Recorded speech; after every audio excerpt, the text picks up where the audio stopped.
हाँ बेटा, तो देखिए हमारा जो आज का टॉपिक है। गुरुजी, अगर कोई एनसीईआरटी की जगह कोई दूसरे एडिशन की बुक पढ़ रहा है तो कैसे ये दर्जी हो? जैसे दर्जी की जगह। दूसरे एडिशन का नहीं, दूसरी बुक कह रहा है ना हाँ तू। एडिशन तो इसमें कोई हाँ बात नहीं है। एडिशन तो मैं दूसरी बुक कह रहा हूँ, जैसे अरिहंत की कोई पढ़ रहा है सिंप्लीफाइड बायोलॉजी नहीं नहीं, ये एनसीईआरटी तो पढ़ना जरूरी है। एनसीईआरटी जरूरी है ना। एनसीईआरटी तो मस्ट है भाई, है ना, अगर उसके एनसीईआरटी अलावा। हो जाए तो वो पढ़े। हाँ, एनसीईआरटी के बाद। एनसीईआरटी के बाद अगर आपको समझने के लिए कोई एक्स्ट्रा बुक से लेना है सपोर्ट, तो आप एनसीईआरटी के बाद उसको देख सकते तो हैं। पहले एनसीईआरटी। एनसीईआरटी में तो देखो, सेल जो हमारा फर्स्ट चैप्टर है सेल का, उसका है ना, थर्ड लेक्चर है आज। ठीक है, तो बेटा आपको याद होगा लास्ट क्लास में हमने आपको पढ़ाया था, याद है, सेल मेम्ब्रेन, जो फ्लूइडोमैजिक मॉडल था प्लाज्मा मेम्ब्रेन का, वो बताया था। से, सेल वॉल के बारे में बताया था, है ना। तो अब हम बात करेंगे यहाँ पर एंडो मेम्ब्रेन सिस्टम। ठीक,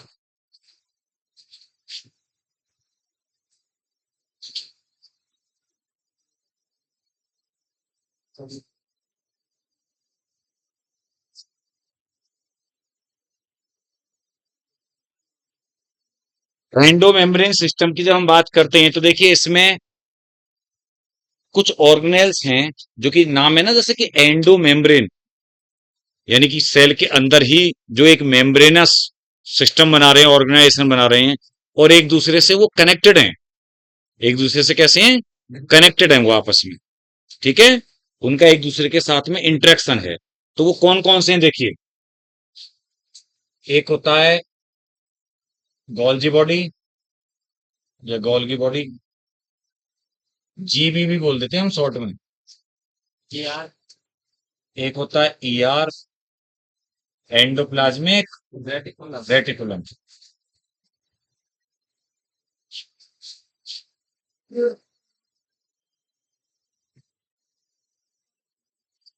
एक होता है लाइसोसोम, और एक होता है वैक्यूल्स।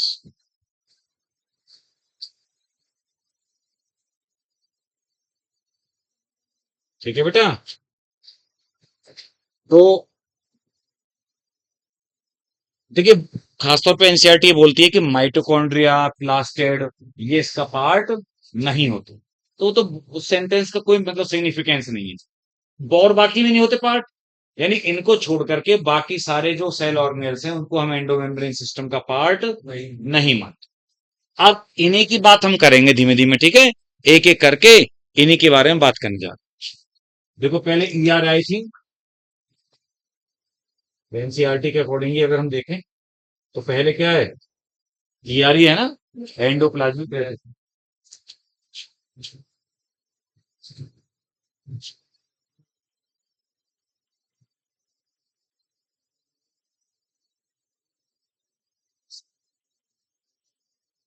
तो बेटा देखिए जो एंडोप्लाज्मिक रेटिकुलम है, ये तीन चीजों से बनी हुई है। ध्यान से सुना मेरी बात। एक तो सिस्टर्नी, मेम्ब्रेनस स्ट्रक्चर है, सिस्टर्नी होती हैं। एक होती हैं टिब्यूल्स, एक होती हैं वेसिकल्स। और देखो एक बात बता दें, भले ही यहाँ पे एनसीईआरटी में नहीं लिखा हुआ होगा शायद, लेकिन गोल्जी बॉडी और एंडोप्लाज्मिक रेटिकुलम दोनों ही इन तीन चीजों से बनी हुई होती हैं। दोनों में ही क्या पाई जाती है, सिस्टर्नी, टिब्यूल्स और वेसिकल्स। ठीक है, अब जो एंडोप्लाज्मिक रेटिकुलम है, आप अपने एनसीईआरटी में डायग्राम देख रहे होंगे, तो मैं आपको एक बात बता दूं, देखो जरा, ये लो, ऐसे दिखा देता हूं।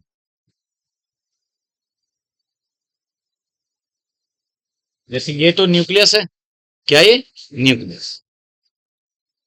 आप जानते हैं एनएम का मतलब मैंने बताया था कि न्यूक्लियर मेम्ब्रेन, और ये बाहर प्लाज्मा मेम्ब्रेन है बेटा। ठीक है, तो ये जो एंडोप्लाज्मिक रेटिकुलम है, कभी कभी न्यूक्लियर मेम्ब्रेन से लेकर के और प्लाज्मा मेम्ब्रेन तक भी एक्सटेंड हो सकती हैं। ठीक है, जैसे कि न्यूक्लियर मेम्ब्रेन से लेकर के और प्लाज्मा मेम्ब्रेन तक भी कभी कोई फैली हुई हो सकती है, एक्सटेंड। ठीक है, जैसे यहां पे हमने ऐसे करके दिखा दें।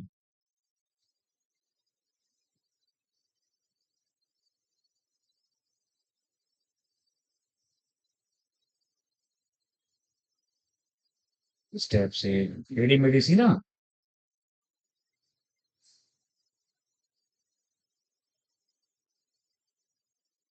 ये देखो ऐसे जाल सा, है ना बेटा। तो ये इस टाइप से भी पूरा एक्सटेंड आपको दिख रहा है एनसीईआरटी में, जैसे दिखाया गया है न्यूक्लियर मेम्ब्रेन के साथ में दिखाई गई है। तो ऐसा होता है।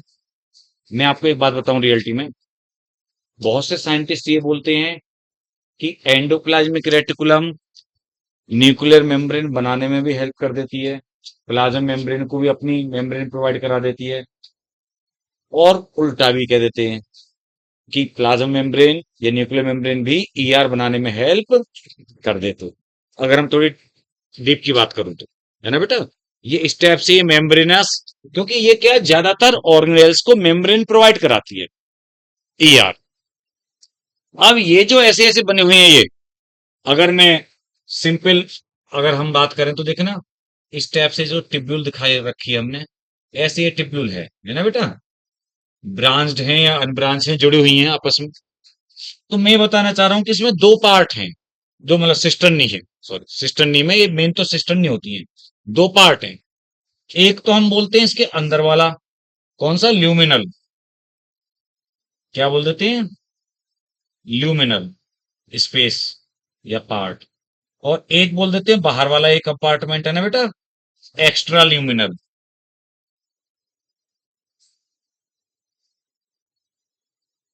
एक्स्ट्रा ल्यूमिनल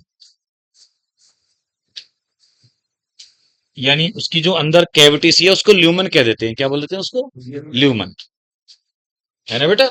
और एक उनके बीच बीच में जो जगह सी है वो एक्स्ट्रा ल्यूमिनल हो गया। अब असली जो बात है, ज्यादा काम की बात, ये तो आपने कि चलो तीन चीजों से बनी हुई होती है, मैंने बताया अभी आपको एक काम की बात, क्योंकि ऐसे पॉइंट को नोट कर लेना चाहिए कि ये समटाइम्स इट में extend from nuclear membrane to plasma membrane. कभी कभी न्यूक्लियर मेम्ब्रेन से प्लाज्मा मेम्ब्रेन तक भी एक्सटेंड हो सकती है, वो कोई जरूरी नहीं है कि हमेशा ही हो। अच्छा, ये दो पार्ट ये एनसीईआरटी में लिखे हुए हैं। मैं बता रहा था कि जो एंडोप्लाज्मिक रेटिकुलम है वो दो तरीके की पाई जाती है, जो बहुत ही कॉमन और फेमस बात है।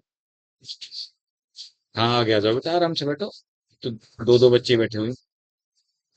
तो दो टाइप की कौन कौन सी पाई जाती है साहब। हाँ, एक एसीआर और एक आरईआर, स्मूथ एंडोप्लाज्मिक रेटिकुलम और रफ एंडोप्लाज्मिक रेटिकुलम। बेटा स्मूथ और रफ किस बेसिस पर बोला गया है ये। हाँ, यानी जब सरफेस पर कुछ नहीं है, राइबोसोम नहीं है ईआर की सरफेस पर, तो वो स्मूथ है। और अगर राइबोसोम उसकी सरफेस पर प्रेजेंट हैं, छोटे छोटे जो ग्रेन्यूल होते हैं राइबोसोम बेटा, तो कैसी है, रफ हो गई। यानी देखना, अगर मैं यहाँ पे ऐसे ऐसे बना दूं, एक इनमें से मैं स्मूथ दिखाई दे रहा हूं और एक ही ऐसे दिखा देता हूं, तो देखिए ये राइबोसोम्स हैं। तो आप जानते हैं कि ये वाली होगी रफ, और इसमें देखना इसके ऊपर नहीं बनाया मैंने, है ना, तो ये हो गई स्मूथ, आर ई आर, या सॉरी स्मूथ एंडोप्लाज्मिक रेटिकुलम का पार्ट हो गया ये। ठीक है।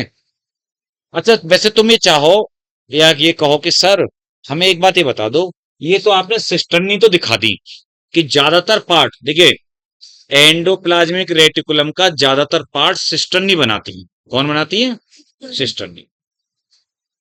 कि सर ये ट्यूब्यूल वेसिकल कैसे, तो देखो ट्यूब्यूल्स होती हैं इस टाइप से, हम कैसे बना देते हैं, ऐसे है, ऐसे है, ये, ट्यूब्यूल्स होती है ना। और वेसिकल तो आप जानते हो,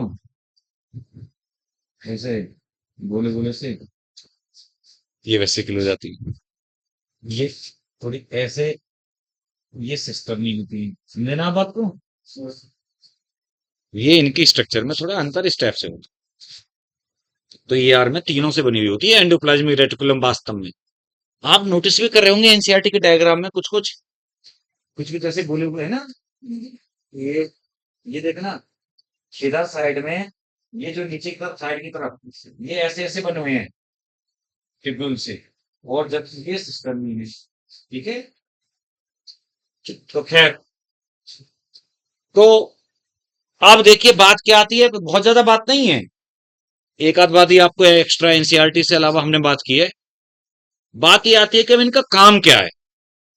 देखिए, ज्यादातर बच्चे इस बात को जानते हैं कि भाई राइबोसोम अगर प्रेजेंट है ईआर के ऊपर तो इसका मतलब प्रोटीन सिंथेसिस का काम हो गया।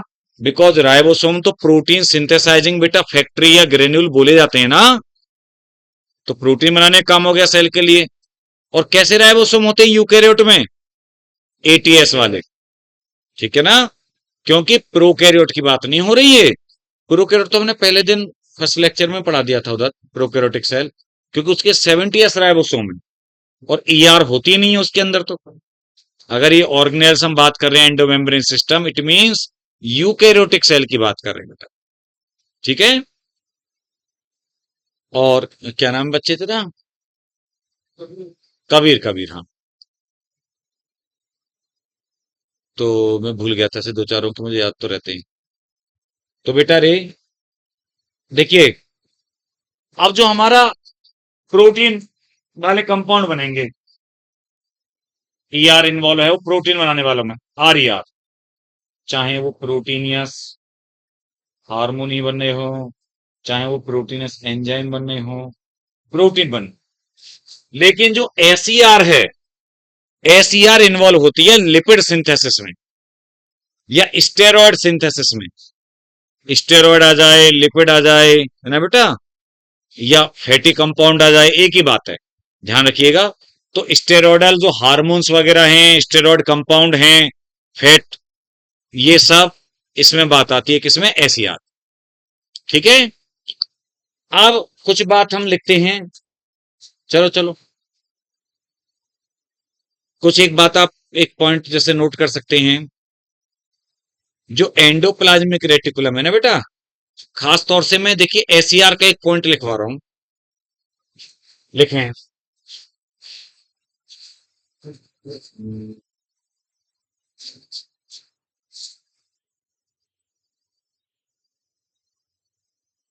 एसईआर also involves in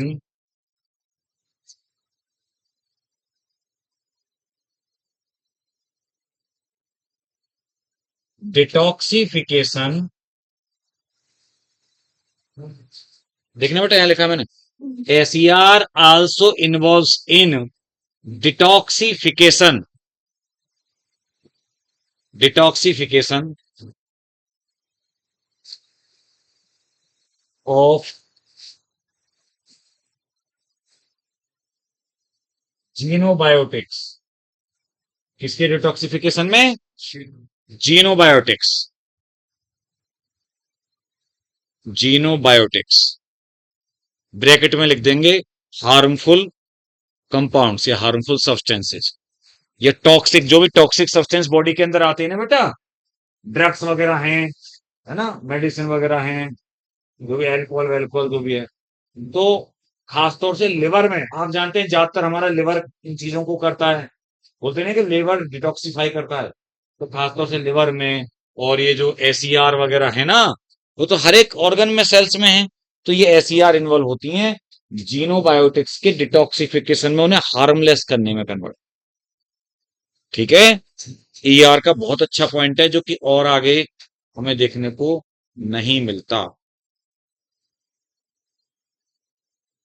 एक काम और करें क्या हम, इसी को अभी कैरी सेंटेंस को थोड़ा सा कर लेना, ठीक है। ब्रैकेट में लिख देंगे with the help of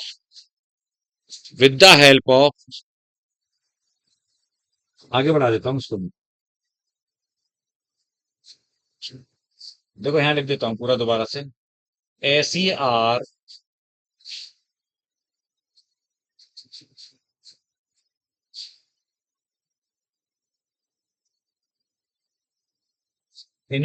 also involve in detoxification of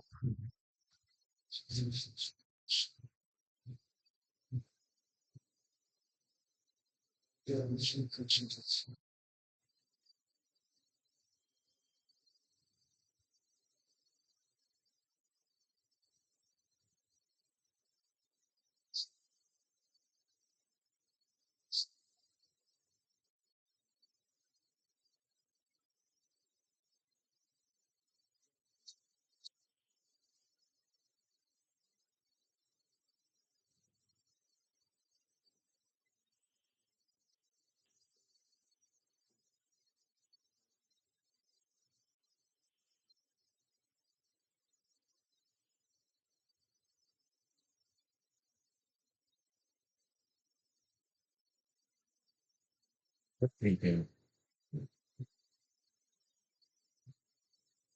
वैसे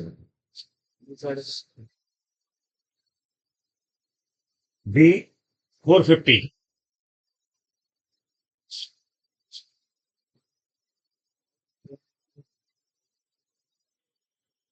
कौन इन्वॉल्व हो रहा है बेटा? SER detoxification. ठीक है।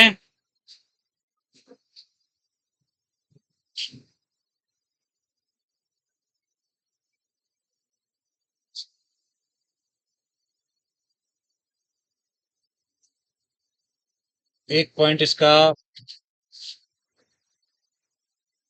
मेम्ब्रेन प्रोवाइड करा, ये मेरी बात मैंने बोल दी थी वैसे। मैंने बोला था आपको कि एंडोप्लाज्मिक रेटिकुलम दूसरे ऑर्गेनेल्स को मेम्ब्रेन प्रोवाइड कराती है। Yes sir. है ना? वन लिखो आप। लिख देता हूँ वो लाइन में वैसे।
एक पॉइंट आप ये, जैसे आपने SER का स्पेशली नाम लेके बोला कि भाई ये डिटॉक्सिफिकेशन कराती है जीनोबायोटिक का, ऐसे आप ये कह सकते हैं कि जो RER है ये प्रोटीन ग्लाइकोसाइलेशन में हेल्प करती है।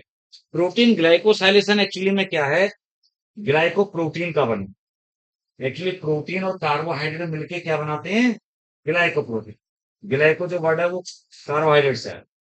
बताएंगे आगे, क्योंकि अभी गोल्गी बॉडी पढ़ाऊंगा ना मैं, तो वहां पे बताऊंगा कि वो ग्लाइकोलिपिड ग्लाइकोप्रोटीन दोनों ही सिंथेसिस करती है, लेकिन ये प्रोटीन ग्लाइकोसाइलेस में इन्वॉल्व होती है। और बेटा ये बोलते हैं कि ऑलमोस्ट सभी सेल ऑर्गेनेल्स को ये मेम्ब्रेन भी प्रोवाइड करा देती है। ठीक है बेटा? सभी को। ऑलमोस्ट मैंने बताया ना अभी, इवन मैंने क्या बोला था कि इवन ये मानते हैं कि न्यूक्लियर मेम्ब्रेन ने ER बनाई है, ये प्लाज्मा मेम्ब्रेन ने, और ये खुद ER और न्यूक्लियर मेम्ब्रेन बना सकती है। रेसिप्रोकल रिलेशनशिप है उनके साथ। चलिए, तो ये हमने एंडोप्लाज्मिक रेटिकुलम के बारे में बातें की। ठीक है। अभी एक के बाद एक बात कर रहे हैं, देखना। एक्चुअली में इसके बाद में हम बात करने वाले हैं गोल्गी बॉडी की, या गोल्जी कॉम्प्लेक्स। वो ईआर से ही बना होता है। किससे बना होता है? यानी मैं यहां पर लिख सकता था एक लाइन कि it also help in the synthesis of Golgi body. लिख दो एक लाइन चाहो तो, या उसमें बात कर लेंगे कि भाई वो बनी हुई है।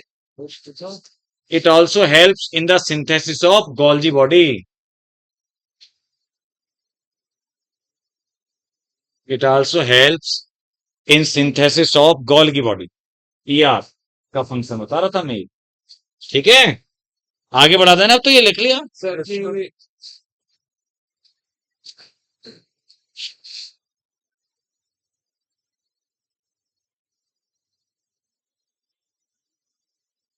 गोल्गी बॉडी करके नाम आ जाता है, या बेटा गोल्गी एपरेटस के नाम से आ जाता है ना, या फिर गोल्गी बॉडी। हाँ फिर, हाँ गोल्गी कॉम्प्लेक्स। कॉम्प्लेक्स भी आता है ना सर? हाँ, सही बोल रहा है। अभी देखो स्ट्रक्चर बना के दिखाऊंगा इसका, बड़ी इंटरेस्टिंग है। और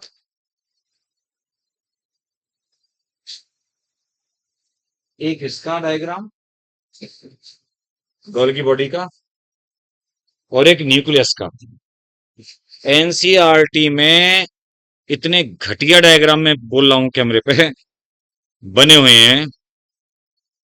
गोल्गी बॉडी का डायग्राम, जब देखने तो मैं डायग्राम बनाऊंगा गोल्गी बॉडी का, है ना।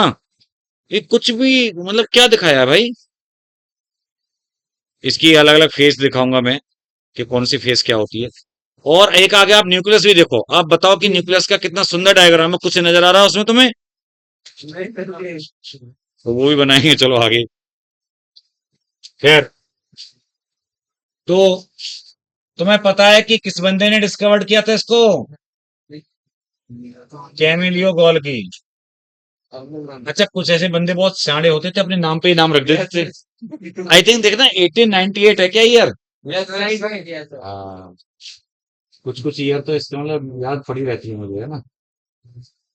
तो 1898 में डिस्कवर्ड किया साहब इसको।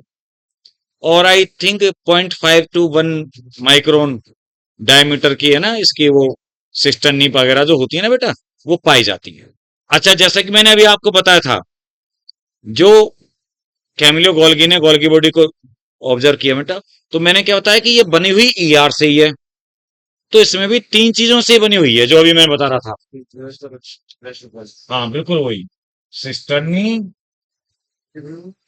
टिब्यूल्स और वेसिकल्स। और वो स्ट्रक्चर तो इनकी सबकी ऐसे ही है, बस वहां पर प्रॉपर अरेंज दिखा देंगे हम।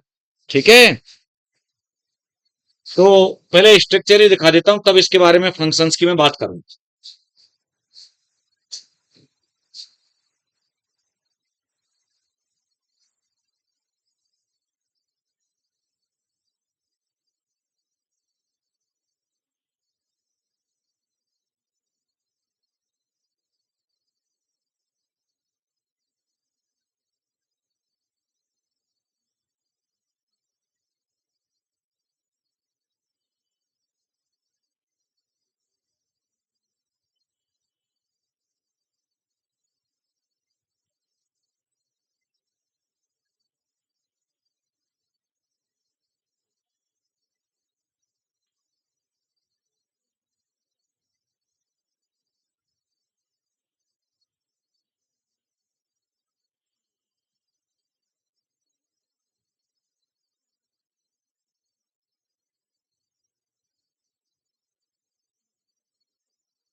एक मिनट, यहाँ पे थोड़ा ये ज्यादा कमजोर सी हो गई, बेचारे को जैसे न्यूट्रिशन नहीं मिला।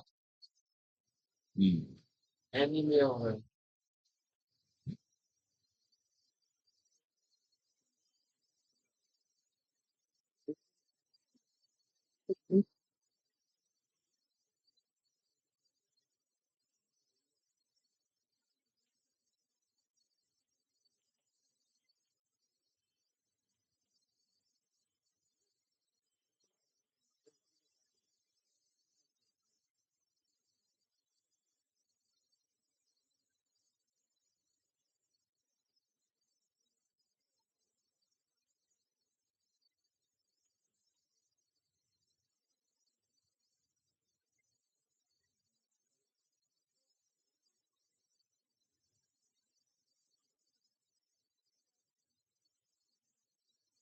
अब देखिए, ये और उस डायग्राम को देखिए, कितना अंतर है ना। अब थोड़ा कलर हम दूसरा कर लेते हैं बेटा।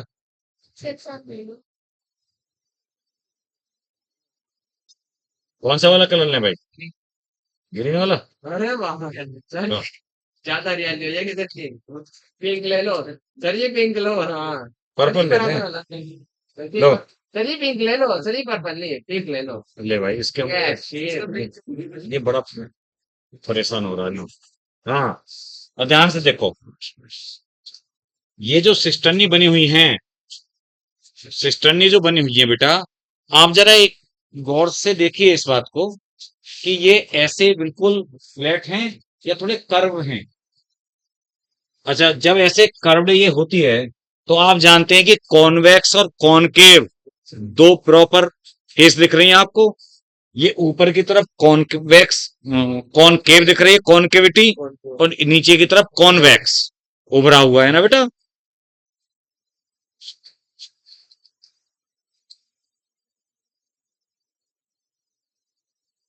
किया तो था हमने भाई। सर, सर वो नीचे वाले पैन में लगा है। ठीक है, चल।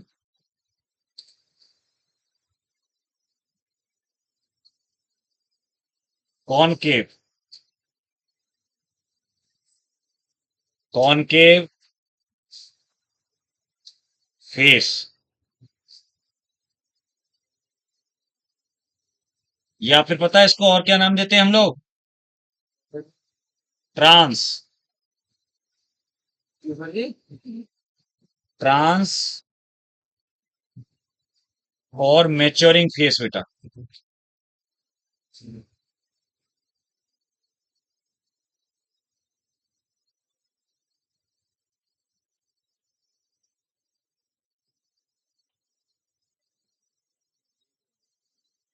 स्विस और ट्रांस।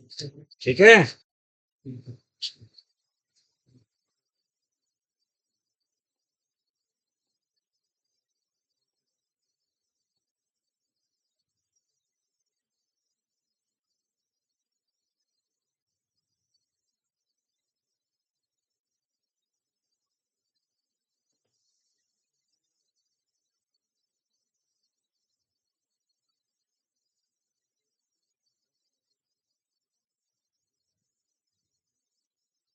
सर देखिए, देखिए, जो बात है ना पीछे, जो बेटा, जो कॉन्वेक्स वाली फेस है, फेस मतलब साइड, पीएच ऐसी फेज नहीं, फेस है ना बेटा।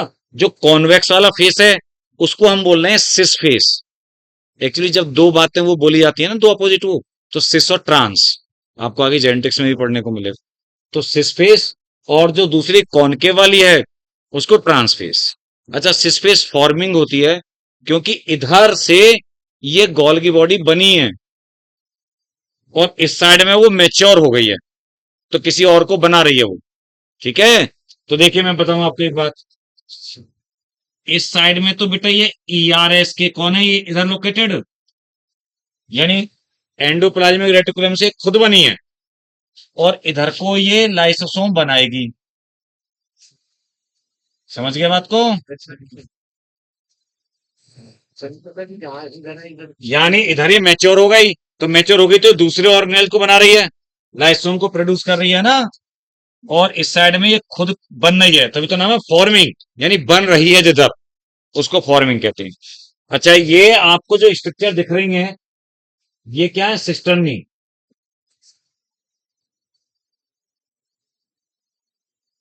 और बेटा, आप ये देख रहे हैं, ये जो स्ट्रक्चर है ये टिब्यूल्स हैं। क्या है ये? टिब्यूल्स।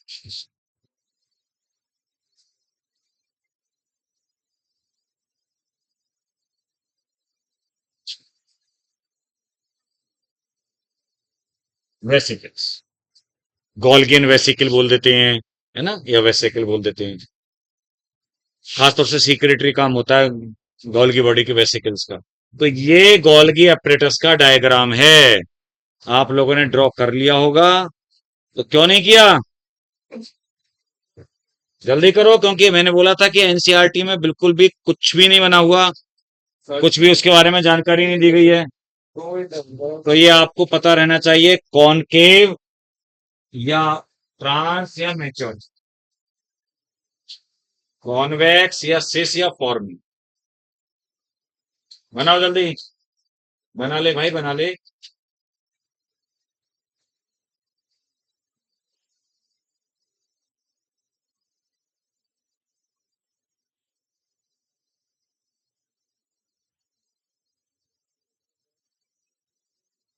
चश्मा तूने नंबर है तेरा ऐसे लगा लिया कि थोड़ा दिखने लगे, ये बीच वाले कह रहा हूँ, थोड़ा सा सिंसियर लगने लगे आपको। सत्या से वाले ज्यादा ठीक से मैं तो ऐसा नहीं है, ये तो नहीं है। मैं तो होने का मैं कुछ नहीं हूँ।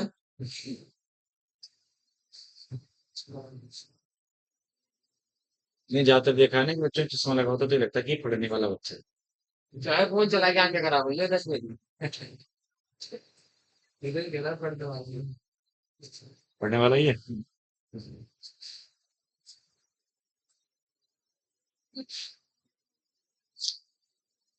बना लिया। जी मैं देख लिया सर।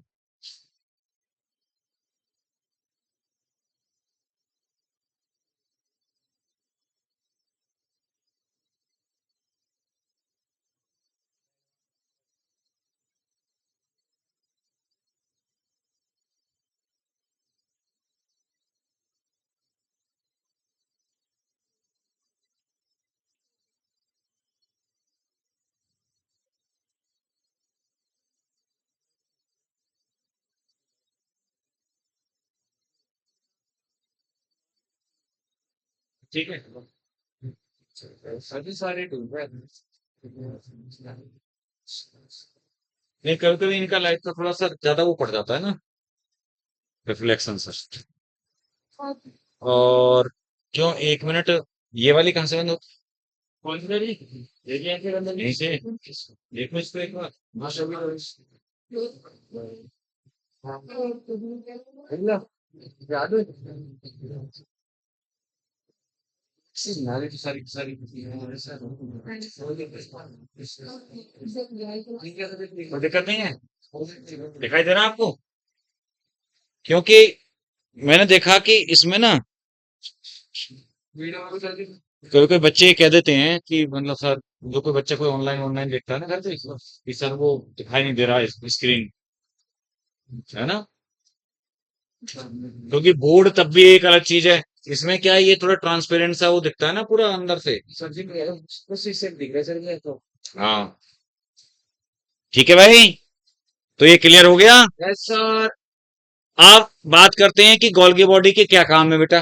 तो एक तो देखो आपको पता चल ही रहा है कि लाइसो मना रही है, और इधर तो होता क्या है, ध्यान सुनना मेरी बात। वैसे देखें एनसीईआरटी में पढ़ के देखेंगे आपको मिलेगा। एक तो जो भी मटेरियल ईआर बनाती है, यानी खासतौर पे प्रोटीन बनाती है एंडोप्लाज्मिक रेटिकुलम, उनकी पैकेजिंग करने का काम, क्या करने का, packaging of material specially proteins, ये काम हो गया गोल्गी बॉडी का। Packaging of material specially protein जो फॉर्म्ड बाई ईआर, तो ईआर के थ्रू वो बन के और इसके उससे रिलीज होती।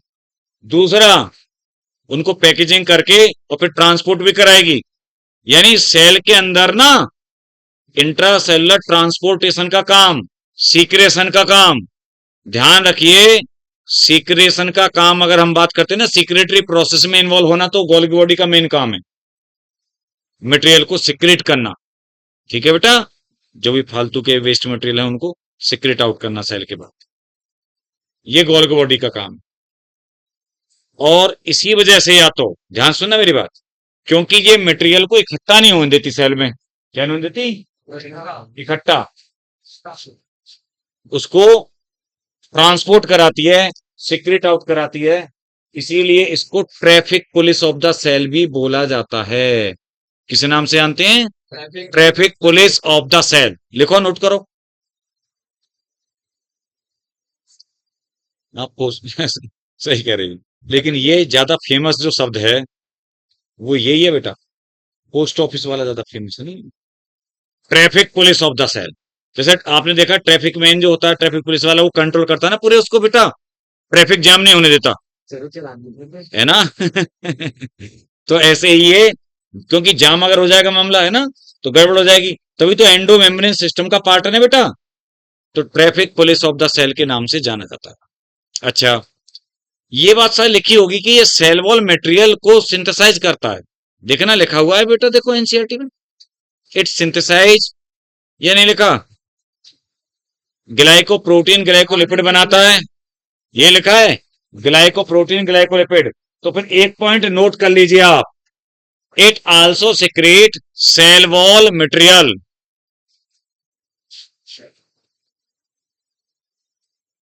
It also secrete cell wall material. Fan. Title. ठीक है बेटा, सेल वॉल मटेरियल को भी सिक्रेट करती है, जो ग्लाइकोप्रोटीन और ग्लाइकोलिपिड भी बनाती है। अच्छा, एक और चीज बताऊं मैं आपको, जैसे यहां लिखा है ना कि सिंथेसाइज करती है ग्लाइकोलिपिड और ग्लाइकोप्रोटीन, तो इसको पता है क्या कह देते हैं? अभी मैंने पीछे ईआर में क्या लिखवाया था, प्रोटीन ग्लाइकोसाइलेशन। ऐसे ही आप क्या लिख देंगे अगर जगह हो वहां पर एनसीईआरटी में, protein glycosylation and lipid glycosylation, साइलेशन। देखो यहां लिख देता हूं, प्रोटीन ग्लाइकोसाइलेशन, प्रोटीन ग्लाइकोसाइलेशन मतलब ग्लाइकोप्रोटीन की सिंथेसिस करना, और एक है लिपिड ग्लाइकोसाइलेशन,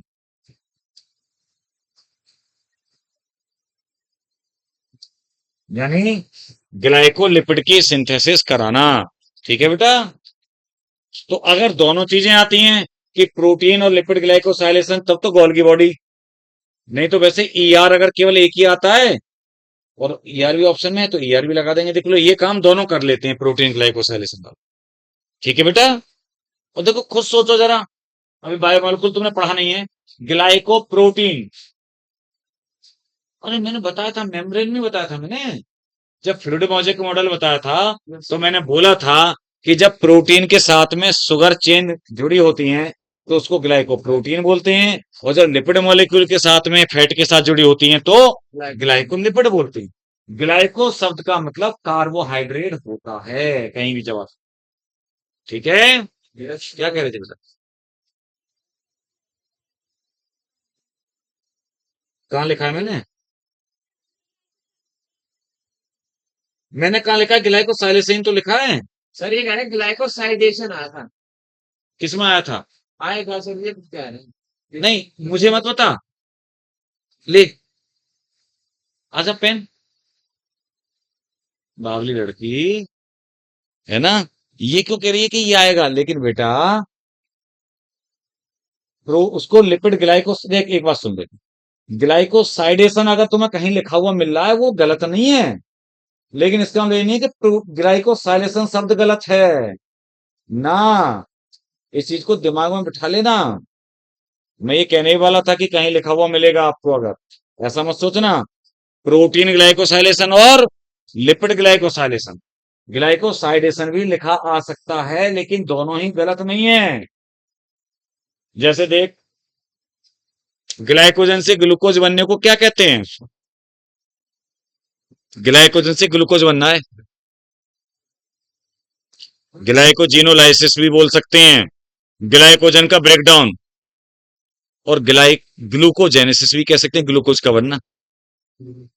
वैसे यहाँ पे शब्द में ये सही बोल रही है, ग्लाइकोसाइडेशन भी है, लेकिन बेटा ये कह रहे हो ना तुम कि यहाँ तो ये आएगा, ये तुम कहती कि सर क्या ये भी कहते हैं इसको, या कुछ ये शब्द हमने सुना है पढ़ा है ना? क्योंकि ये मत बताना कि नहीं ये नहीं ये आएगा, क्योंकि हम आपको वो बेटा चुन चुन के ही शब्द लाते हैं या पॉइंट वही लेके आ रहे हैं। चीजें तो इतनी ज्यादा होती है, मैंने आपको फिर बताया है। अच्छा सुनो, एक पॉइंट और बताता हूँ, देखो बहुत अच्छा काम का। तो ये बातें तो हो गई, बस एक ट्रैफिक पुलिस आपने नोट कर लिया होगा। जब आप ह्यूमन रिप्रोडक्शन पढ़ते हैं, क्या पढ़ते हैं? तो उसमें स्पर्म, स्पर्म में आगे, स्पर्म में जो हेड है ना, उसमें आगे एक्रोसोम होता है। क्या होता है? एक्रोसोम, जो कि पेनिट्रेट करता है क्योंकि उसके पास एंजाइम्स होते हैं, स्पर्म लाइसेंस होते हैं जो ओवा को पेनेट्रेट करते हैं, है ना बेटा। तो वो गोल्गी बॉडी ही बनाती है उसको, एक्रोसोम को। कौन सिंथेसाइज करता है? Golgi body. या मैं आपसे बोलूं, एक बार ध्यान सुनना मेरी बात। एक्चुअली में बेटा मैंने क्या बताया था अभी कि ये ट्रांसफेस पे लाइसोसोम बनाती है, गोल्गी बॉडी क्या बनाता है? लाइसोसोम। और वो एक्रोसोम जो होता है लाइसोसोम के जैसी एक्टिविटी रखता है। किसके जैसी? देखो दो बातें हैं। अगर ये क्वेश्चन आता तो मैं कि एक्रोसोम किसकी जैसी एक्टिविटी है या सिमिलर टू किसके है, तो लाइसोसोम के सिमिलर है। लेकिन सिंथेसाइज किसने किया उसको? गोल्गी बॉडी ने। तो एक पॉइंट लिखिए, Golgi body also synthesise acrosome. अब बेटा पेंसिल यूज करती है तू, इतनी बड़ी हो गई है, पेन यूज करना चाहिए लाली।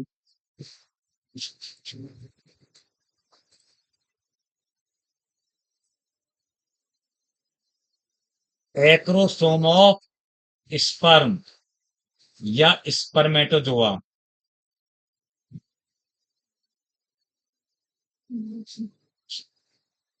एंड विटेलाइन मेम्ब्रेन ऑफ ओवा।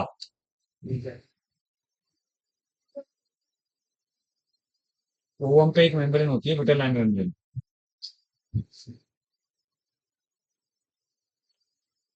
है ना। नहीं तो ओवा ये नहीं कहेगा कि भाई स्पर्म का पार्ट तो बना रहे हैं, गोल्गी बॉडी है ना से, ये तो गलत बात हो जाएगी, नाइंसाफी। तो हमारा भी कुछ पार्ट बने। तो इसीलिए ओवा में क्या बेटा? Vitelline membrane, acrosome of sperm and vitelline membrane of ओवा। ये बीच में सर बोल तो दूसरी उसका सेंटेंस आ गया भाई।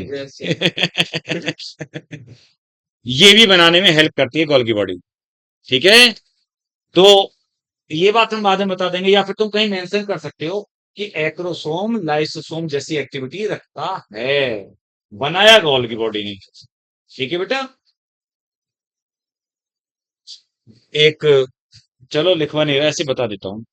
हाइड्रा में हिप्नोटॉक्सिन, एक्चुअली सीलेंट्रेट या हाइड्रा ये टॉक्सिन वगैरह रखते हैं, आप जानते हो इनमें नीडोब्लास्ट सेल्स। तो उससे ये प्रे को पैरालाइज कर देते हैं, अपने प्रे को। तो पता है हिप्नोटॉक्सिन एक टॉक्सिन होता है हाइड्रा का, वो भी गोल्गी बॉडी बनाता है। चाहो तो लिख सकते हो एक line, Golgi body also synthesise, Golgi body also synthesise, ये बात इधर ही लिख देते हैं क्योंकि फिर आगे बढ़ेंगे ना हम। Hypnotoxin also synthesise hypnotoxin in hydra, hypnotoxin. हाँ बेटा, मैं डांटी नहीं है तो उदास मत होना, ज्यादा है ना तो मैंने ऐसे ही बोल दिया, तो परेशान मत होना। वैसे लगा सब ज्यादा उसमें आ गया कैसे। हिप्नोटॉक्सिन इन हाइड्रा, ठीक है। तो ये गोल्गी बॉडी की बातें हो गई। अब जो हम एंडो मेम्ब्रेन सिस्टम की बातें कर रहे हैं, तो देखिए मैंने क्या बताया कि जो मेन जो उसकी दो बड़ी बातें हैं वो क्या हैं? एक तो सीक्रेटरी प्रोसेस में इन्वॉल्व होती है और एक पैकेजिंग करना मटेरियल, ये दो बातें बड़ी। अच्छा एक चीज और सुनो, अभी आगे आने वाला तभी बताता हूं। ये जो लाइसोसोम है ना,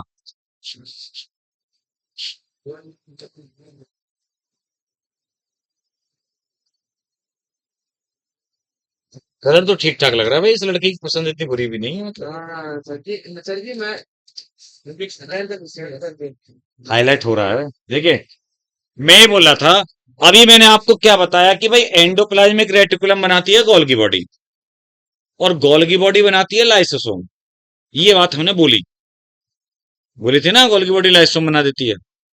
रियलिटी में अगर देखा जाए, देखिए अगर आपको क्वेश्चन में आए, ध्यान सुनना मेरी बात, लाइसोसोम आर प्रोड्यूस्ड बाई, और ऑप्शन में एंडोप्लाज्मिक रेटिकुलम भी है और गोल्गी बॉडी भी है, एक ही लगाना है, तो आंसर गोल्गी बॉडी जाए, कोई डाउट नहीं। लेकिन अगर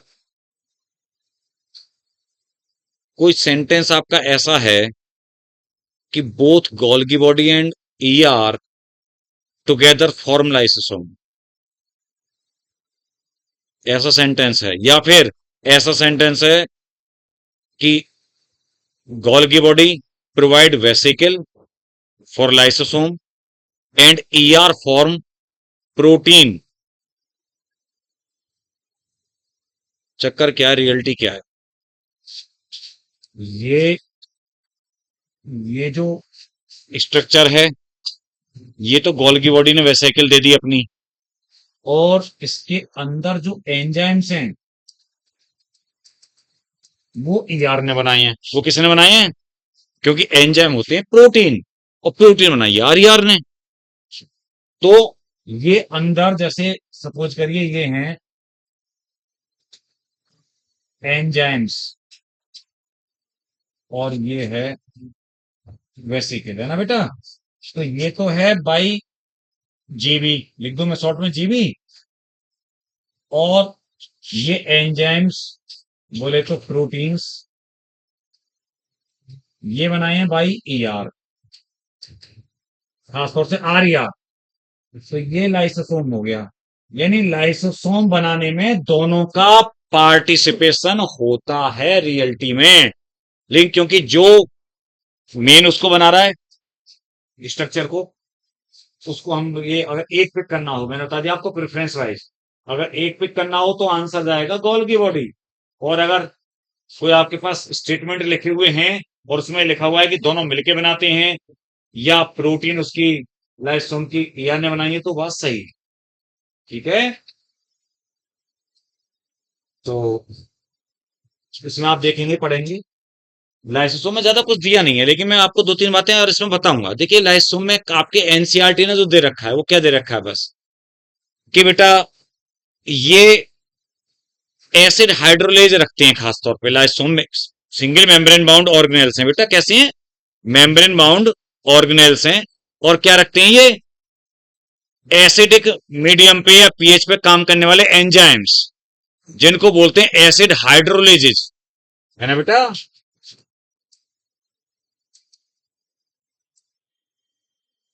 एसिड हाइड्रोलेज एंजाइम्स जो कि एसिडिक पीएच पे काम करते हैं, जैसे कि आप देखें कौन कौन से, जैसे लाइपेज, लिपिड वाले, लिपिड को डिसॉल्व करने वाले बेटा, प्रोटीएज प्रोटीन के लिए, और बेटा एमाइलेज है ना, कार्बोहाइड्रेट या स्टार्च वाला, न्यूक्लिएज न्यूक्लिक एसिड वाला, है ना, एक्सेट्रा कर दो बेशक। मतलब नहीं भी लिखा हो न्यूक्लियस तो ये मत परेशान होना तुम कि नहीं एनसीईआरटी में तो सब लिखा नहीं है, वो है। तो ये जो डाइजेस्टिव एंजाइम है एक तरीके से ब्रेक डाउन करने वाले बेटा, उनको ये रखता है कौन? लाइसोसोम। इंट्रासेलुलर डाइजेशन में इन्वॉल्व होता है, और कभी कभी एक्स्ट्रा सेलुलर डाइजेशन में भी इन्वॉल्व हो जाता है। सेल के अंदर का डाइजेशन तो ब्रेक डाउन तो करा ही रहा है लाइसोसोम।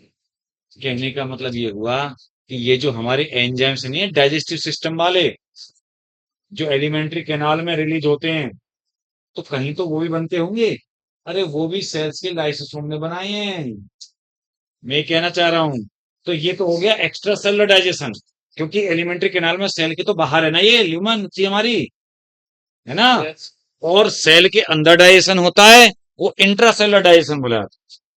ठीक है, खैर अब इन्होंने और कोई बातें मुझे लगता नहीं कि यहाँ पे कुछ, लाइसोसोम में तो बात बस खत्म कर दी, है ना बेटा? एक पॉइंट लिख देना आप, ये बात जो मैं बोल रहा था, लाइसोसोम इज सिंथेसाइज्ड बाय या formed by action of both ER and Golgi body, ER and Golgi body. ठीक है, फुल स्टॉप लगा के आगे लिख देंगे। Actually R E R provide, क्या प्रोवाइड करती है? Enzymes, RER provide enzymes, oblique लगा के प्रोटीन भी लिख सकते हो क्योंकि प्रोटीन वाले एंजाइम्स है। RER provides enzymes oblique proteins for lysosome. ठीक है बेटा। अब सुनो मेरी बात, एक जो वहां लिखा है वो तो ठीक है, चलो। ये जो लाइसोसोम होते हैं, ये पॉलीमॉर्फिज्म शो करता है। लाइसोसोम इज ए, लिख लेना, पॉलीमॉर्फिक सेल ऑर्गेनेल। कैसा होता है? पॉलीमॉर्फिक सेल ऑर्गेनेल होता है बेटा। पॉलीमॉर्फिक, पॉलीमॉर्फिक का मतलब होता है अलग अलग शेप उसमें पाए जाने वाला फॉर्म। ठीक है, इसकी अलग अलग फॉर्म पाई जाती हैं बेटा। पता है, 4 तरीके का होता है लाइसोसोम, अलग अलग फॉर्म में जो पाया जाता है। एक होता है प्राइमरी लाइसोसोम, सेकेंडरी, बिल्कुल ठीक बात है, सेकेंडरी लाइसोसोम। इधर से ही कैसे भाई ये कलर इसने अपना चेंज मार दिया इस बार? इधर से तो एक ही तरह से होता था ये।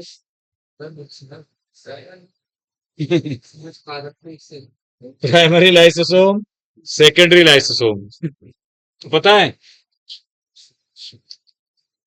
यहीं पे लिख दो साथ में, प्राइमरी लाइसोसोम के ब्रैकेट में लिख देंगे इनएक्टिव एंजाइम्स, यानी ये डाइजेशन नहीं कर सकता।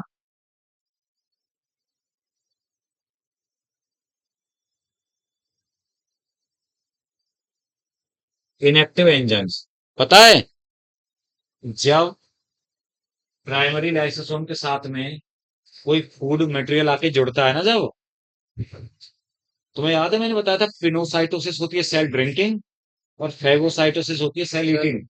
तो कोई वेसिकल पिनोसोम या फेगोसोम होता है जो फूड मटेरियल को लेके आके जब वो जुड़ता है तब ये सेकेंडरी लाइसोसोम में कन्वर्ट होता है। मतलब बहुत डिटेल में नहीं जाना चाह रहा मैं क्योंकि आपके उसमें बिल्कुल गायब कर दिया, लेकिन नाम नाम तो कम से कम पता रहने चाहिए। तो प्राइमरी लाइसोसोम को क्या बोल देते हैं? मतलब बोल नहीं देते, ये इनएक्टिव है। कैसा है बेटा? Inactive lysosome. सेकेंडरी वाला मेन लाइसोसोम। सेकेंडरी लाइसोसोम कैसा है? मेन। तो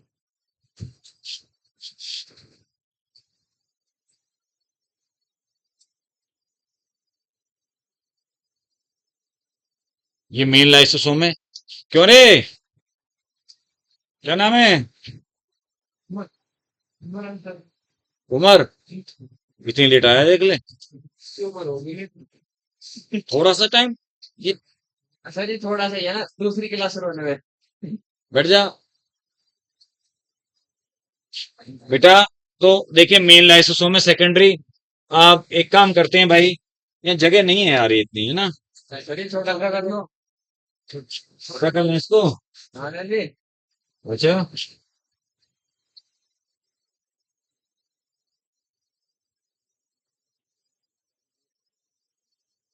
ज्यादा छोटा नहीं करना चाह रहे हम। हाँ भाई, तो देखिए, ये जो सेकेंडरी लाइसोसोम है इसको मेन लाइसोसोम कह देते हैं। और ये फूड फूड वैक्यूल के नाम से भी जाना जाता है। किस नाम से जाना जाता है? फूड वैक्यूल, या हेट्रोफेजिक वैक्यूल, या हेट्रोफेगोसोम। देखना कई सारे नाम बता दिए मैंने।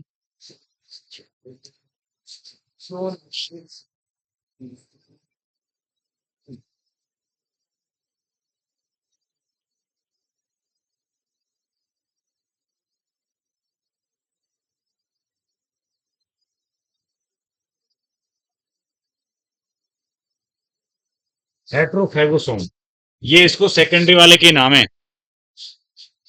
अच्छा, जो हम टर्सरी वाला एक बता रहे हैं, टर्सरी लाइसोसोम।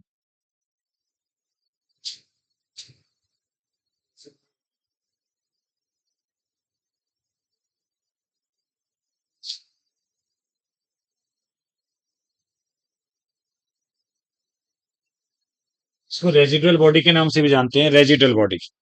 इसका काम एक्चुअली में वेस्ट मटेरियल वगैरह को बाहर छोड़ना होता है ना बेटा? क्या होता है? वेस्ट मटेरियल वगैरह को बाहर छोड़ना है, इसे रेजिडुअल बॉडी के नाम से जाना जाता है, ये टर्सरी। और एक होता है क्वाटरनरी।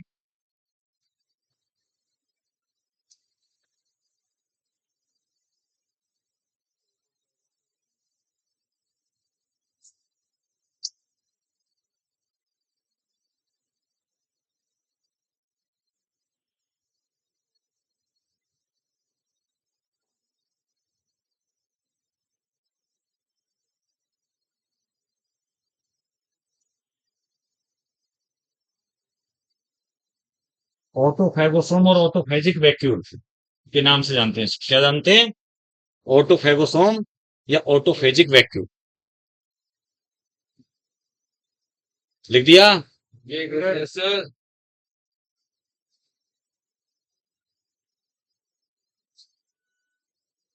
देखो ध्यान से सुनना मेरी बात। वास्तव में अच्छा। मेन जो लाइसोसोम है डाइजेशन करने वाला वो है सेकेंडरी। कौन है?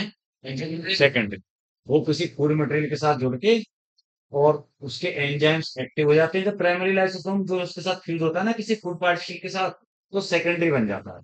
वो काम करता है डाइजेशन। जो बचा कुचा मटेरियल रह गया उसको बाहर छोड़ के आने का ट्रांसपोर्ट का काम वो कर देता है। कौन? टर्सरी। लेकिन क्वार्टरी नरी जो नाम है वो वास्तव में सेकेंडरी का ही एक फॉर्म है। कभी ध्यान से ना मेरी बात देखो, क्योंकि मैं आपको लिखवा दूंगा सेंटेंस वाला।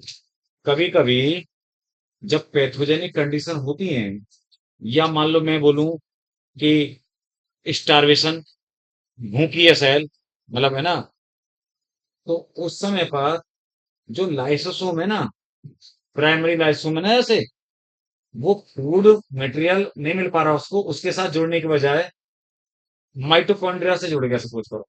किससे जुड़ गया? अभी दिखा दूंगा। वो माइटोकॉन्ड्रिया को एनवेल्प कर लेता है लाइसोसोम। खा जाता है उसके, खा जाता है मतलब डाइजेस्ट कर लेता है। जब अपने ही सेल ऑर्गेनेल्स को डाइजेस्ट कर लेता है तो उसको बोलते, तभी तो नाम है ऑटोफेजिक वैक्यूम। ऑटो, अपने आप। ये हेट्रोफेजिक या हेट्रोफेगोसोम है ना, ऑटोफेजिक वैक्यूल बोलते हैं अपने ऑर्गेनल को। सुनो, इसकी भी एक हाई लिमिट बता दूं।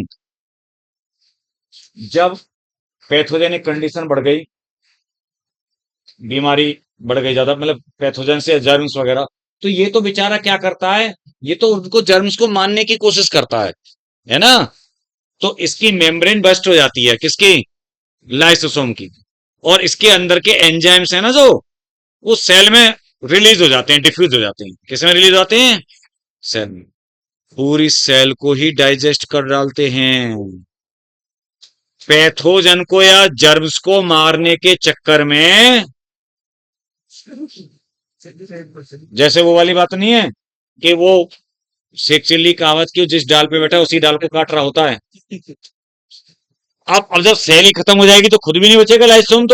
तो लाइसोसोम की मेम्ब्रेन बस्ट होके उसके एंजाइम खुद की सेल में फैल जाते हैं। हालांकि क्योंकि वो डिजीज या पैथोजेनिक सेल है तो उसकी डेथ हो जाती है, फिर नई सेल आएंगी। इसीलिए इसको बोला था suicidal bag of the cell. आपने सुना suicide bag of the cell? Sir तो सुसाइडल बैग तब बोलते हैं जब अपनी ही सेल की सुसाइड के लिए रेस्पॉन्सिबल होता है। बात खोपड़िया में आ गई। तो ये खास तौर से मैंने बताया ना, इसी की एक्सट्रीम कंडीशन हो जाती है ऑटोफेजिक वैक्यूल की। तो आगे बढ़ता हूँ, थोड़ा सा मैं बताता हूँ।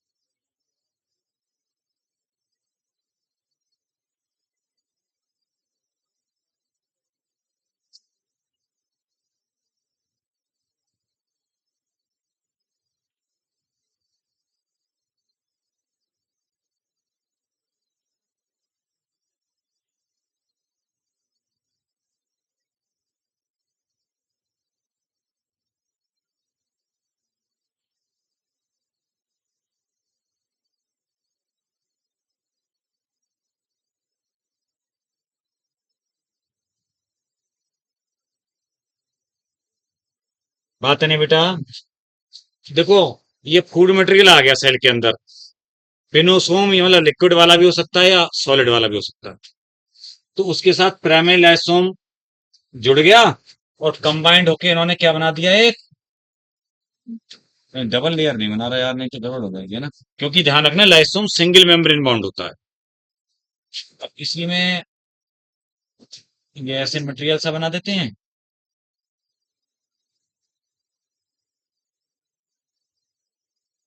फिर वहां से फिर इसको बढ़िया हो गया। अच्छा अच्छा। ये इसमें इनएक्टिव एंजाइम थे, मैंने बताया था ना आपको।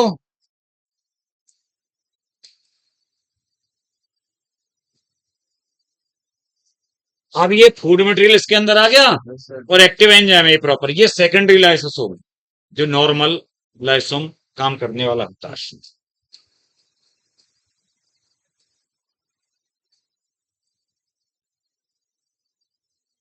बना लेने, ड्रॉ कर सकते हो ना बेटा।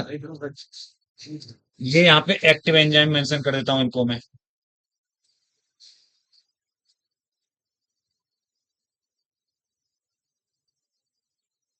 अच्छा, अब देखना, अब मैं दूसरा केस क्या दिखा रहा हूँ।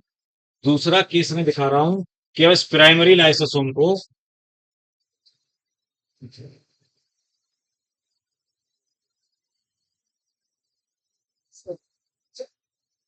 मानते नहीं बेटा ये लड़के, मानते नहीं ना। मानते नहीं है, अपना ही नुकसान बेटा करेंगे और कुछ करेंगे नहीं।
देखिए है ना, अब अपने सेल ऑर्गेनेल को बेटा डाइजेस्ट करेगा ये। तो ये हो गया ऑटोफेजिक फैक्टर। अब वो पॉइंट लिखवा दूंगा एक, है ना।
बात नहीं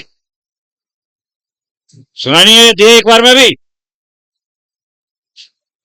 अगर अभी मुझे किसी की भी आवाज आ गई ना इधर, ये 6 लड़कों को बोल रहा हूँ मैं इधर ही पीछे, ठीक है, तो ध्यान रखना।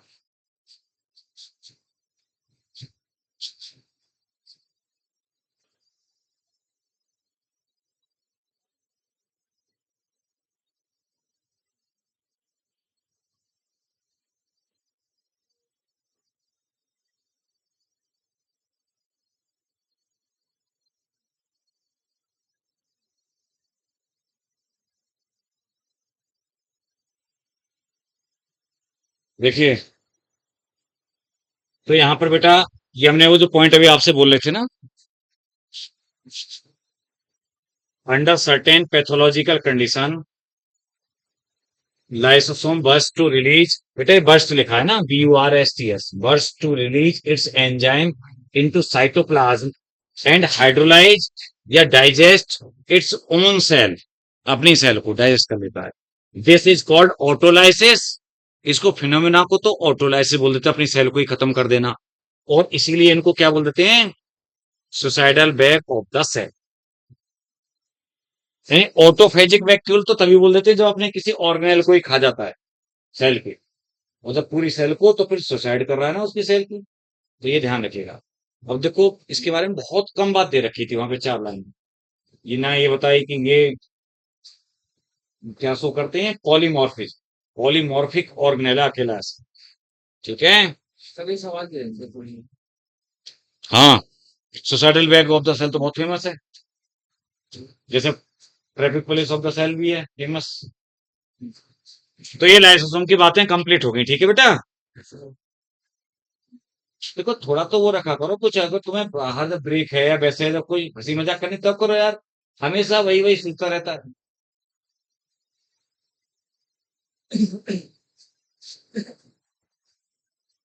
हो गया काम। बच्चे बस 1 मिनट रुको।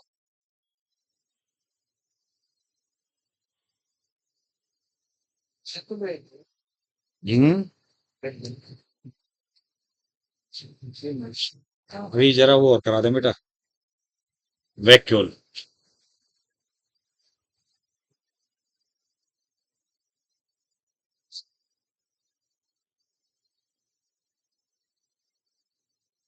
एंडो मेमोरी सिस्टम के पार्ट तो खत्म हो जाएंगे ना ये वैक्यूल होने के बाद में।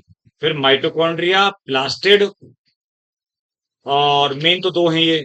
इसके अलावा बेटा राइबोसोम और साइटोस्केलेटन, बहुत छोटी सी बातें हैं, है ना, और फ्लैजेला, सीलिया, न्यूक्लियस और क्रोमोसोम। ये तब हमारा चैप्टर है ना कंप्लीट हुआ। कोई नहीं, अभी हमारा 3rd है ना ये लेक्चर, 5 लेक्चर हैं इसमें, तो 2 लेक्चर बाकी हैं, इसमें हम ये कंप्लीट कर लेंगे। कभी नेक्स्ट क्लास में हम माइटोकॉन्ड्रिया, प्लास्टिड, राइबोसोम, साइटोस्केलेटन ये सब कंप्लीट कर रहे हैं। सीलिया, फ्लैजेला, न्यूक्लियस, क्रोमोसोम, एक दिन हो जाएगा।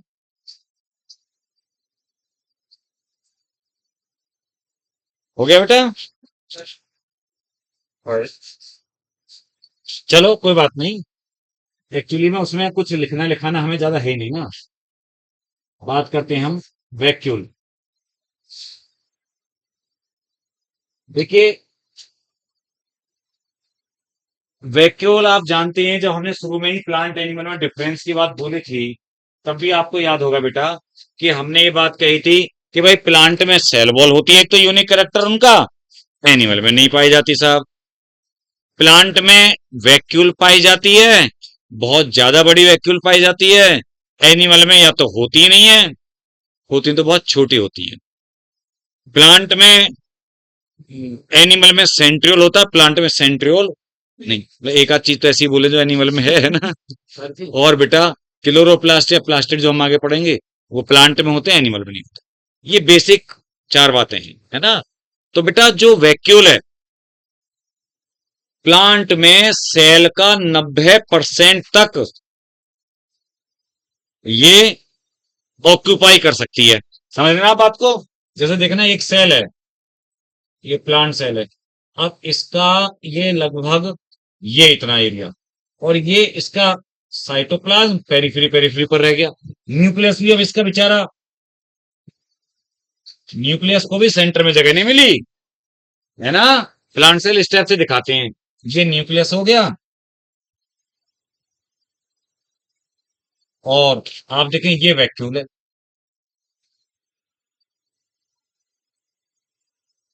और बाकी आप जानते हैं सेल वॉल वगैरह होते वो दिखाई नहीं हमने अभी।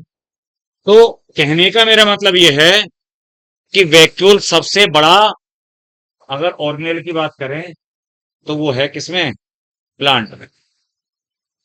और इसकी एक मेम्ब्रेन भी होती है, उस पे भी क्वेश्चन आ जाता है। उसका नाम होता है टोनोप्लास्ट। क्या नाम होता है, दोनों में पांच। टोनोप्लास्ट। वो एनसीईआरटी में लिखा हुआ होगा, उसका नाम तो है ना बेटा।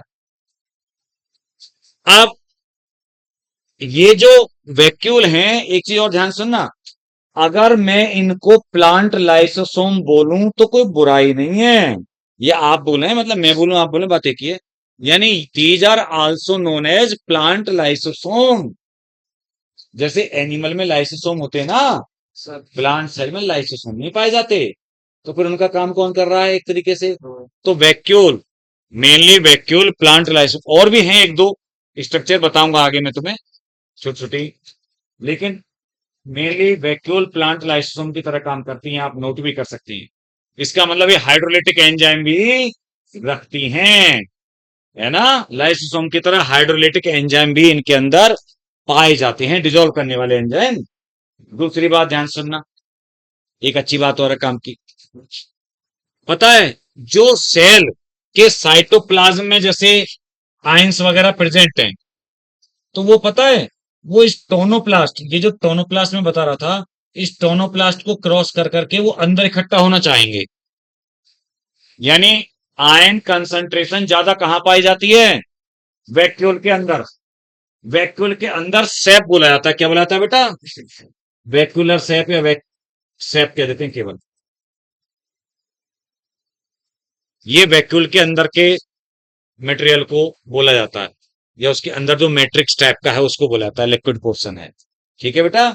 तो जो सेल के अंदर जो आयंस वगैरह हैं, वो ज्यादातर आयंस कहां पर इकट्ठे होंगे, वैक्यूल के अंदर। इवन अगेंस्ट दियर कंसंट्रेशन ग्रेडियंट, यानी अंदर ज्यादा हैं। अगेंस्ट कंसंट्रेशन ग्रेडियंट का मतलब होता है कम से ज्यादा की तरफ मूव करना, तो एक्टिवली ट्रांसपोर्ट हो जाएंगे, देख लो। ठीक है। अब इससे जुड़ी हुई बातें हैं, जैसे आप जानते हैं, जैसे कि अमीबा है। अमीबा में हम बोल देते हैं कॉन्ट्रेक्टाइल वैक्यूल बोलते हैं ना अपन लोग। तो कॉन्ट्रेक्टाइल वैक्यूल जो होती है ना बेटा, वो ऑस्मो रेगुलेशन एक्सक्रीशन का काम करती है। वो नाम दे दिए, वैसे वो वैक्यूल कॉन्ट्रेक्टाइल वैक्यूल है, लेकिन वैक्यूल के साथ में बता दिया गया है। या फूड वैक्यूल बोलते हैं हम, ऑर्गेनिज्म में काफी सारे फूड वैक्यूल। तो अभी नाम पीछे मैंने बोला भी था, फूड वैक्यूल होती है जो फूड को बेटा स्टोर करने वाली और उसको डाइजेस्ट करने वाली, फूड वैक्यूल हो जाती है। इसका मतलब वैक्यूल लाइसोसोम से दूर नहीं है, उनके जैसी ही स्ट्रक्चर हैं, प्लांट के अंदर है। नो, बात खोपड़िया में आ गई। तो ये एंडो मेम्ब्रेन सिस्टम के सारे हमारे ऑर्गेनेल्स कंप्लीट हो गए। ठीक है। अब नेक्स्ट क्लास में बात करेंगे। बच्चे